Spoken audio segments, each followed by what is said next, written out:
Exodus chapter 20. No surprise there, right? Been here for 4 weeks. So today we'll move out of Exodus 20, I promise, okay? And then what will happen next Sunday, we will actually, for the month of August, complete this rest of Exodus, all right? You guys okay with that? If not, you'll be all right. That's what I'm saying. You got to be okay with whatever I'm doing here. Exodus chapter 20. Now, we're going to... Help me, God, today. So we're going to complete, if you've been here for the past 4 weeks, we've been going through the 10 Commandments. And as you know, this is God giving his commands to his people. And he gives them first these 10 Commandments. And then what we'll know is he'll kind of continue on and give them more laws. In fact, there's at least over 600 laws that he's given to his people. But we're just going to go through these 10 right here. And we're going to end it with the last 3 commands. And so pick it up in verse 1. And then we're going to do a little skipping around. And we'll see what the Lord has for us. Then God spoke all these words. I am the Lord your God who brought you out of the land of Egypt, out of the place of slavery. I'm going to pause right there for just a second because I know I say this a lot as I've gone through, but it bears repeating because if you're like me, you tend to forget things. Amen? In fact, this week I was at the gym and, I work out, but anyway, you don't get this body without working out. Okay, so I was at the gym. Yes, that's true. That's not a lie. And someone who comes to our church was also at the gym.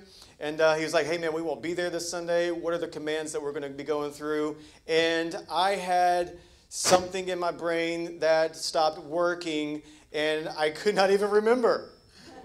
I was like, that's a very good question. Let me pray about it, and I'll get back to you. And so we have a tendency to forget stuff. And I want to remind us about this because this is very critical to how we live our lives. Notice that God said, I am the Lord your God who brought you out of slavery, brought you out of the land of Egypt, out of slavery. God does that first to all people. He saves, then we obey. And you cannot get that twisted because if you get that simple message twisted, then you have twisted the gospel of Christ. If you think that if your obedience to Christ leads you to righteousness, then you have distorted the gospel of Christ. In fact, in Galatians chapter 3, Paul gives his letter to the church of Galatia. I love how the Bible phrases this. He says, you foolish Galatians, who has bewitched you into thinking, into believing into this false gospel? And the CSB translation says, who's cast a spell on you and has made you believe this false gospel? This false gospel that Paul is talking about here is when the Judaizers have come into the church and have told all of the believers that you must be circumcised and also fulfill all of the commands of the Lord and obey the law, and then righteousness comes to you. Okay. So Paul's coming to him. He's like, dude, who cast that spell on you? Because some of you are believing that. And later in the chapter, Paul would give to them that he says, no one is justified by the law because the righteous live by faith. Amen. And so that's very critical for all of us to understand that important principle of the gospel. That is how Jesus Christ works. He saves you, and then out of that salvation, we are called to obedience. All right? He don't save you to live like you want to. He saves you out of death. He saves you out of darkness into the light. And now there's this call and this place on our lives to be obedient to the Scripture. So this is what God's doing. He says, all right, I saved you. Now this worship towards me should lead you into obedience towards me. All right? So let me keep going here. Skip down to verse 15. We're going to pick it up with verse 15. Do not steal. Do not give false testimony against your neighbor. Do not covet your neighbor's house. Don't covet your neighbor's wife, his male or female servant, his ox or donkey, or anything that belongs to your neighbor. I love this because what he's saying here in the introduction in verse 1, he says, I am the Lord your God. There are no other gods before you. So God is saying, I'm God, and here's how you are to respond to me. You are to respond to me by worship to me. And how you worship God is also how you interact with people, right?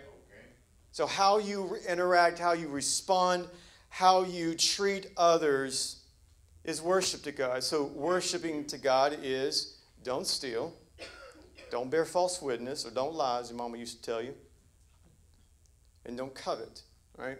So I want to take those three, and we're just going to look at these three this morning in our brief time together. I have no clock on my screen, so that means I can go as long as I want to. Here is the first command that we have. I'll get my clock right here, so you ain't got to worry about it. Here's the first command. He says, do not steal. Now, that's an obvious immoral thing, is it not? Everybody knows that.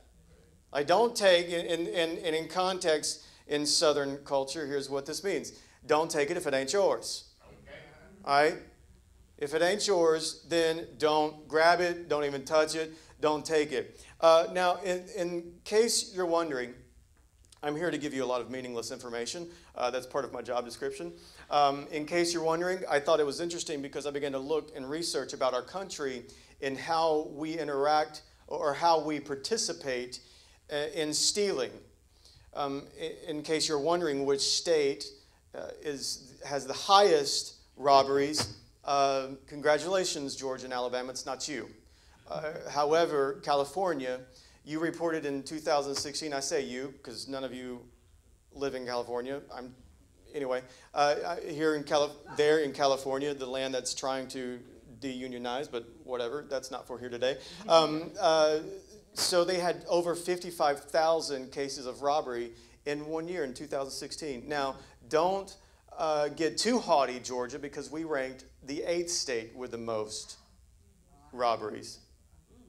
But good news, it wasn't anywhere near the 55,000. Apparently, them Californians, they do what they do, however they want to do it, all right?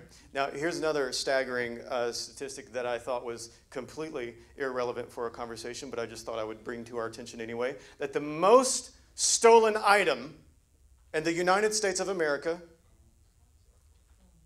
meat.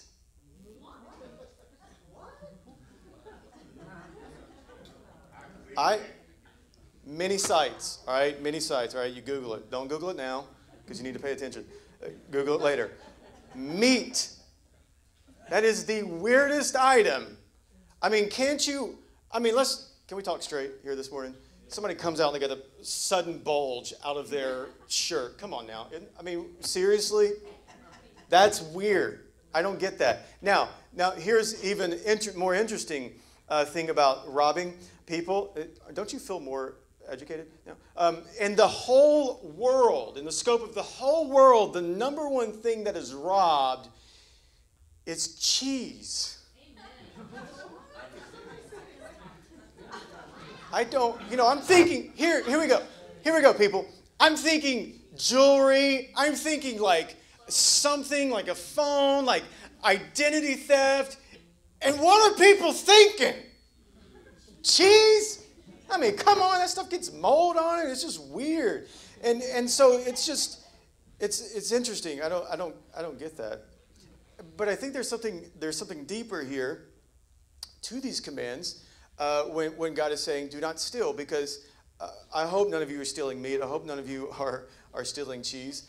If you are, dude, call me. I'll get you some, man, all right? Well, I'll pay for it myself. Please don't steal that stuff.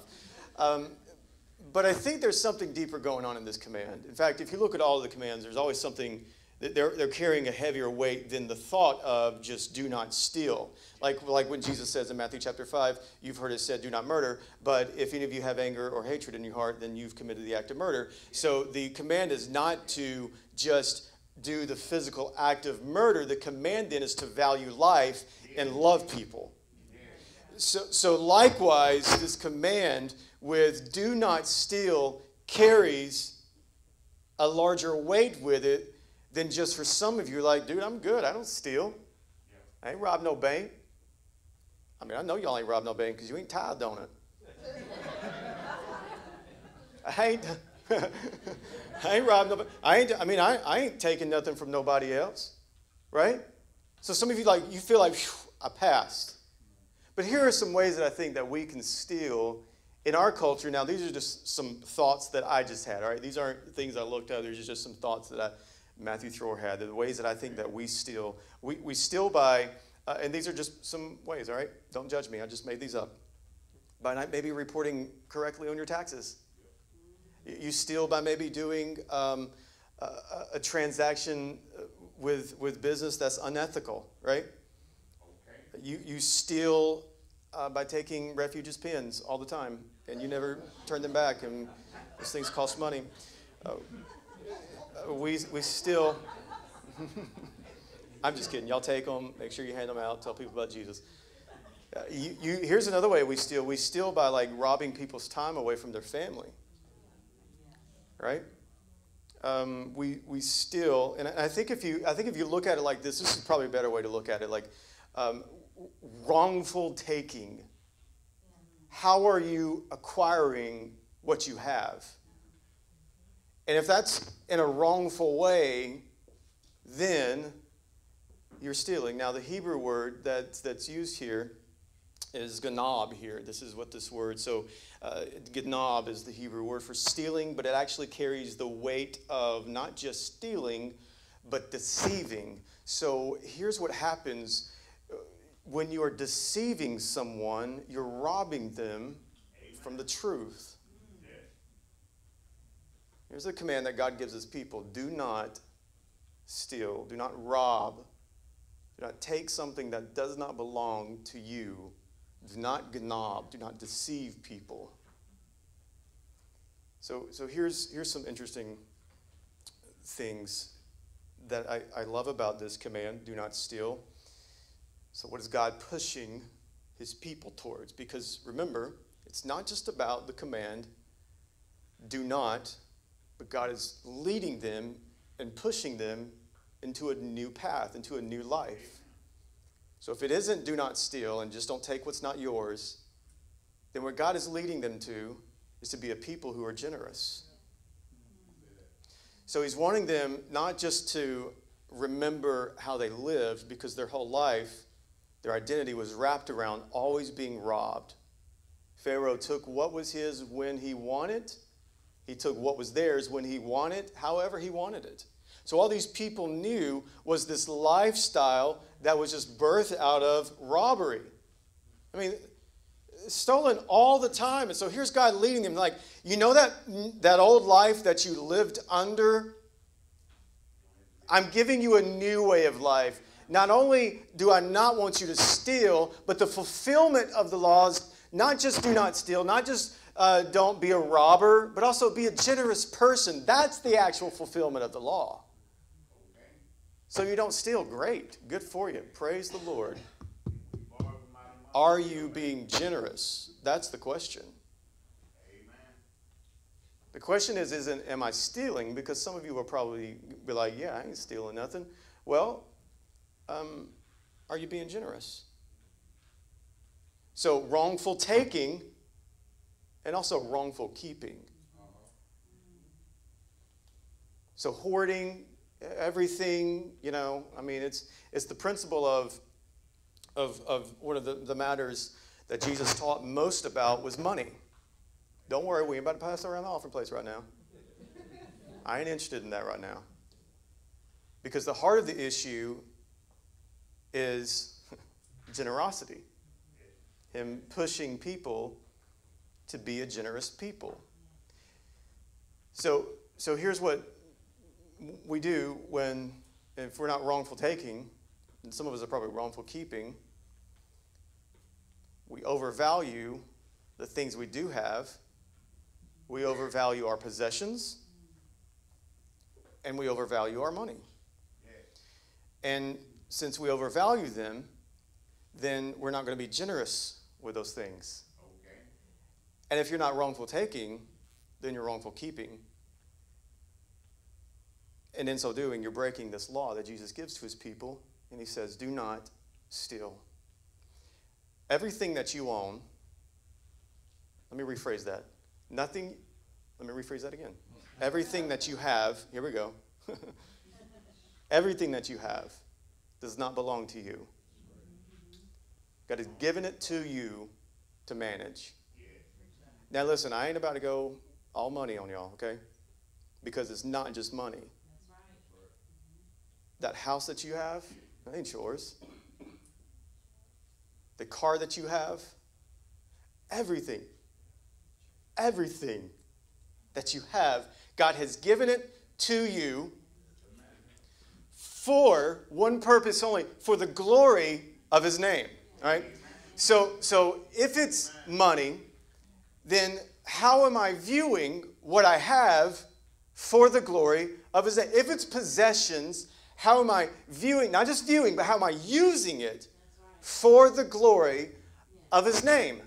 With my wealth, with my possessions, with my money, with everything that I have, how am I using it for the glory of his name? And maybe perhaps a question that you can ask yourself is, maybe perhaps you can look at your spending. How am I spending this? Is it for the glory of his name? Is it for the advancement of the kingdom of God on earth as it is in heaven? So it's not just wrongful taking, it's wrongful keeping what is not even yours, it's God's. Now I want to point back to Jesus in this command, and I know we have two other commands to get to. I'm going to speed this thing up.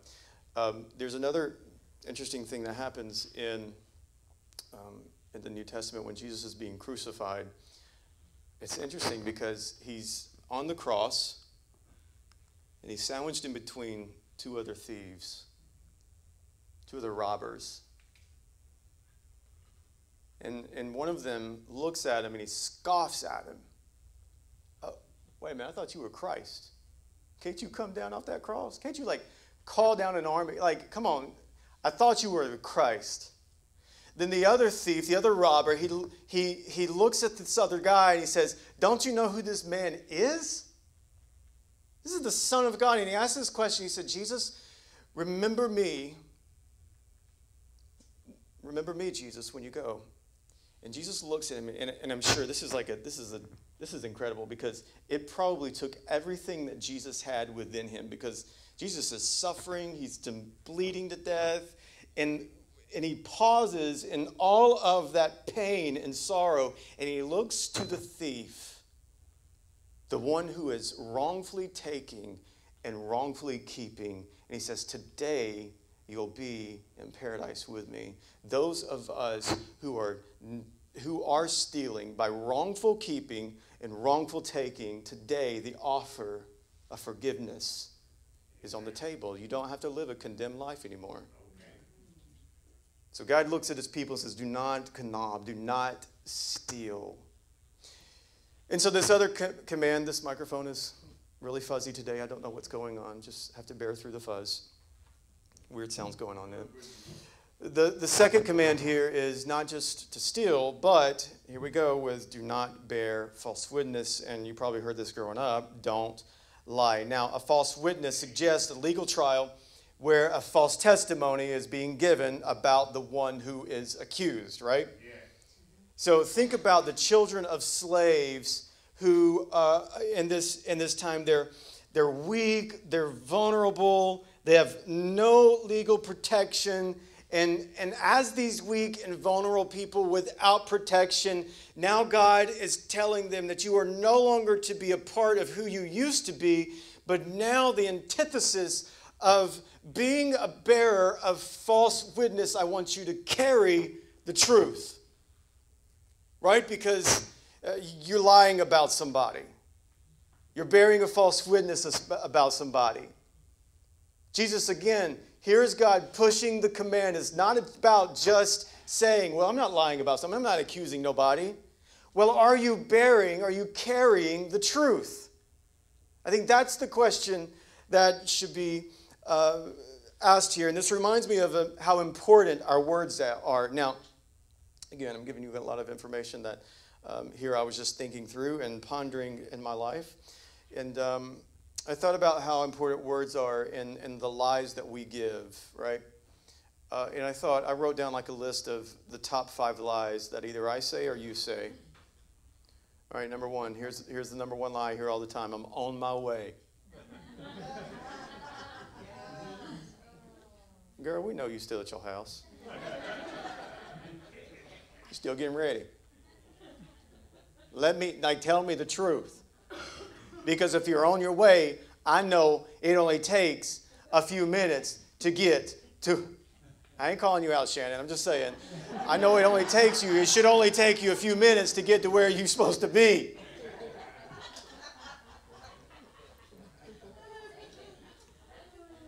Guilty, right? Here's one that I use a lot. All right, I ain't picking on all y'all. I'm picking on myself. Here's one that I use a lot. The number one lie that I give all the time. I'm fine. How are you, Matthew? I'm fine. Leave me alone. Now, that's how my heart says it. But how I'm saying it is, I'm fine. Right? I'm glorious. But in my heart, I'm like, leave me alone. I'm fine. I'll get through this storm myself. All right, y'all don't look at me with them judgmental eyes. Oh, God, here's another one that I say all the time. Here's another lie that I give all the time. Oh, I forgot, man. I'm so sorry. Let me let y'all into my world. Now, I'm confessing way too much, and y'all going to be holding me accountable. What that really means is I didn't really care about you that much. I'm kidding.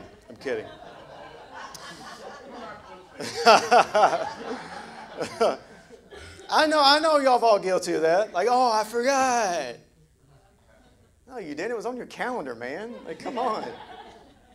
And for the most part of me, like, if it's not on my calendar, I will forget, but 99% of the time it's on my calendar. So I guess I can't use that excuse no more. Another one that I say, I just got a couple more crazy ones. I'll call you back. Y'all ever watch SpongeBob? You know, that little voiceover that comes on, 12 hours later. You know, it's like, I'm glad I wasn't waiting on like something significant, you know. Another one that we as Christians are guilty of all the time is like, well, I'll be praying, brother. Like, how come I know you ain't? You know? Anyway.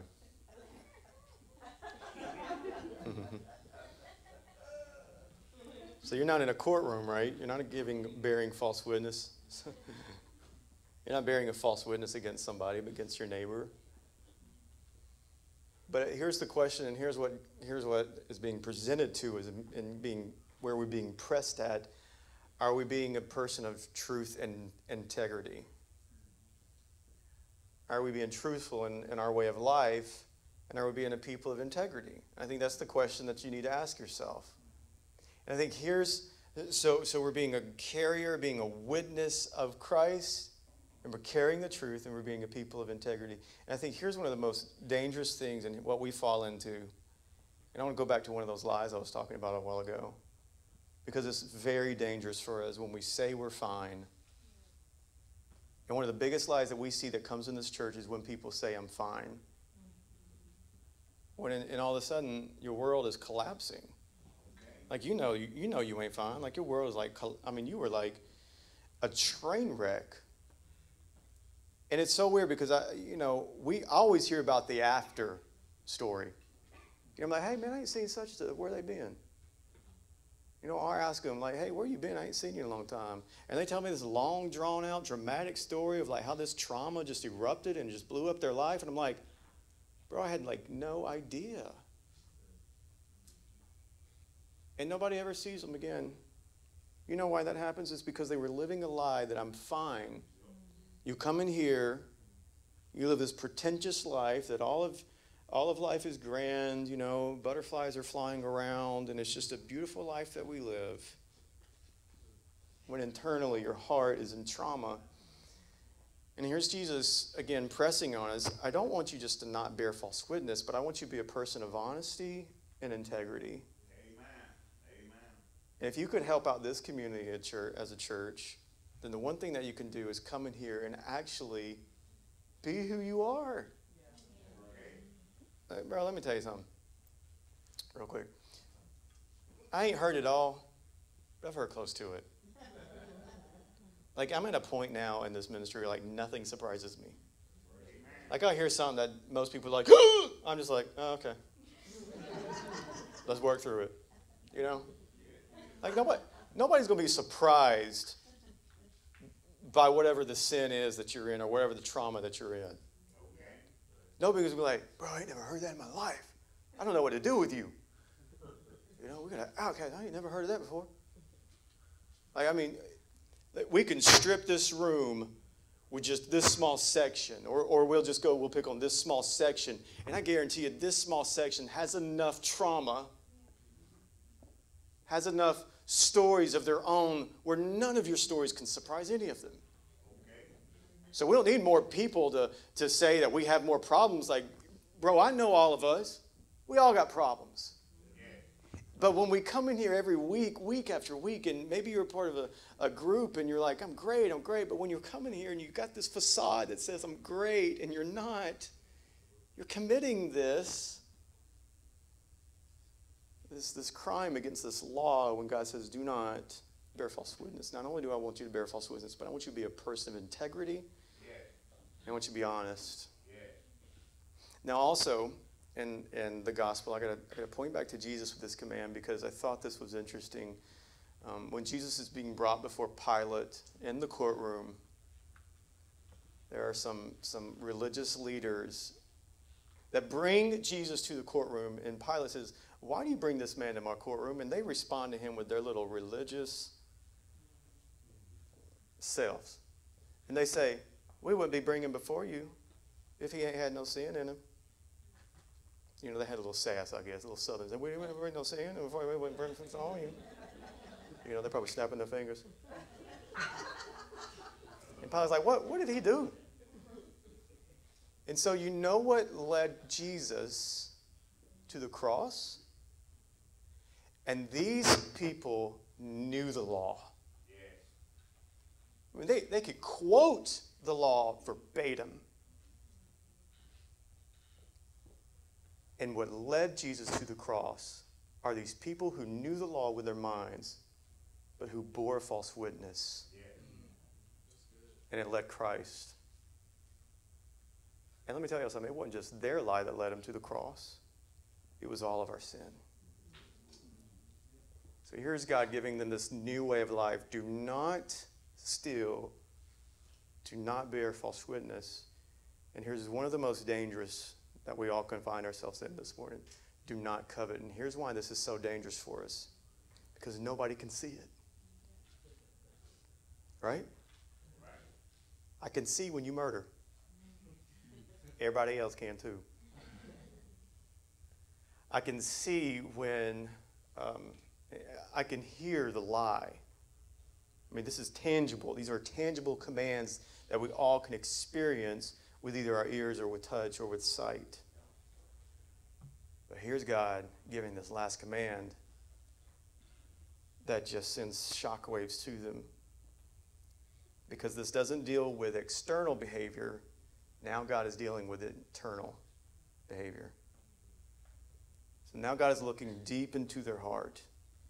What drives you to steal? What drives you to rob someone? What drives you to commit murder? What drives you to hate? What drives you to commit adultery on your spouse? What drives you to lie about people? What drives you to not Sabbath? Covet. Because the lie of coveting says, I'll get whatever I want, and I'll do it however I can to obtain that thing which I am after. So if I want that person, or if I want that person who's married, I'll begin to allow coveting to root deep into my heart, and I'll do whatever it takes to get that person. Amen. What drives us to steal? What drives us to rob God? What drives us to rob people? It's the innermost part of our heart that's coveting something that's not our own.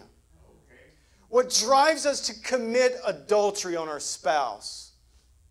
We see something that we like, and so I'll do whatever it takes in my power to get what I want. What drives you to not Sabbath, to not rest. You're coveting more stuff. So what are you going to do? Work all of the time. You're coveting more power. You're coveting more money. You're coveting more prestige. And you want to climb the corporate ladder. So you're coveting after these things. And it's driving you to do. Now, please don't hear me. Coveting is about desires, but it's not about desires. It's about ambition. Help this microphone today, God. But it's not about ambition. Desire good things. Desire a healthy relationship. Desire a good job. Desire a good life. But the moment that we say it's only these things that can fulfill me and give me joy is when you'll have what I call the disease of just one more thing. Right? That's what coveting will do to you. It gives you this earnest desire deep into your heart to just have that one more thing. The one more thing syndrome. So now you have the house that you've always wanted. Well, now you got the car to match. I don't have the technology in my home to match. I don't have the clothes now. I don't have the spouse now.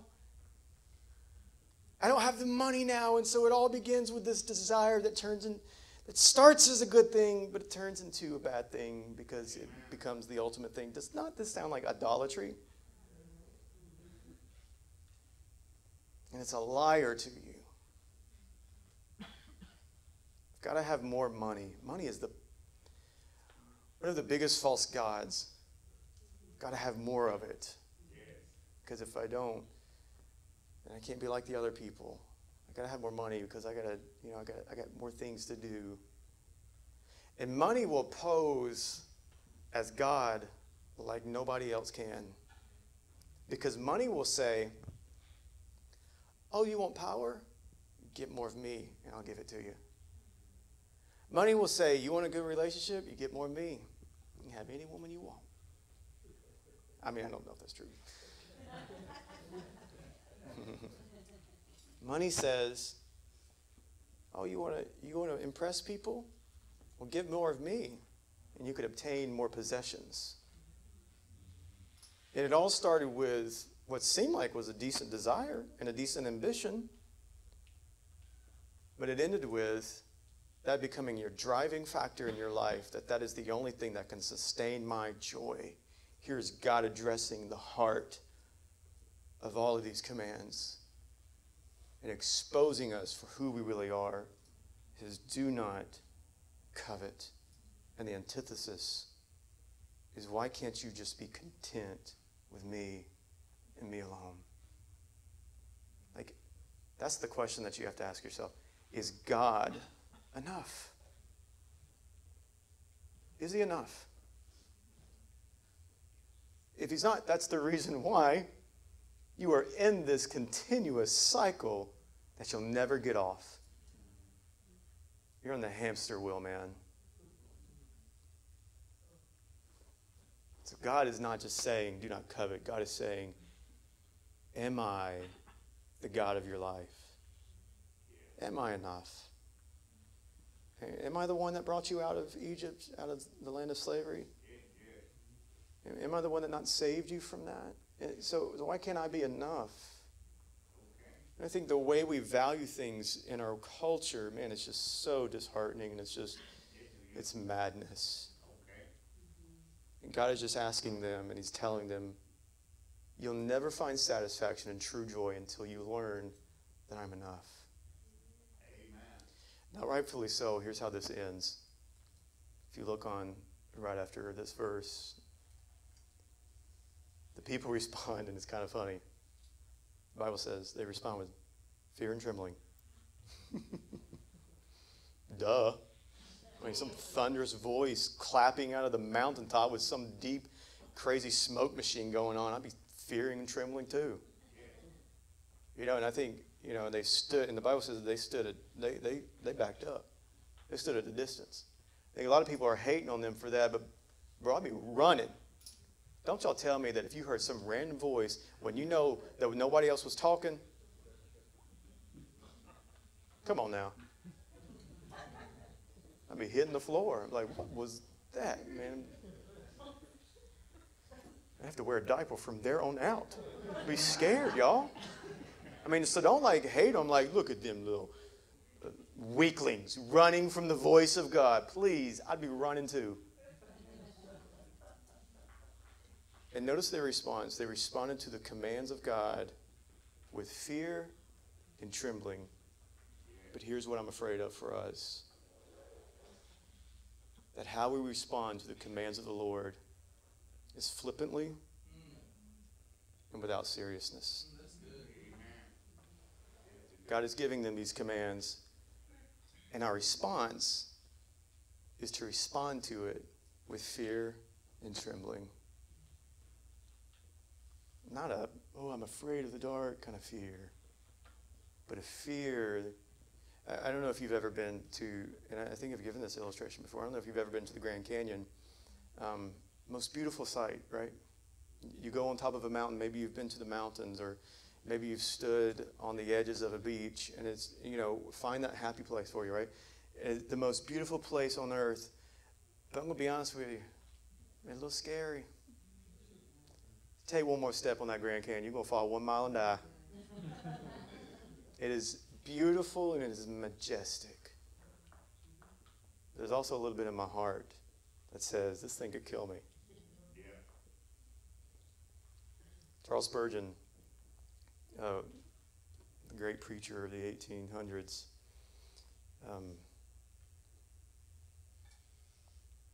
he talks about fear, and he says that the fear of God is the death of every other fear. Like a mighty lion, it chases every other fear before it. Okay. That's what the fear of the Lord is. Yeah. That's how we respond to God, with fear and with trembling. Let me pray for us this morning.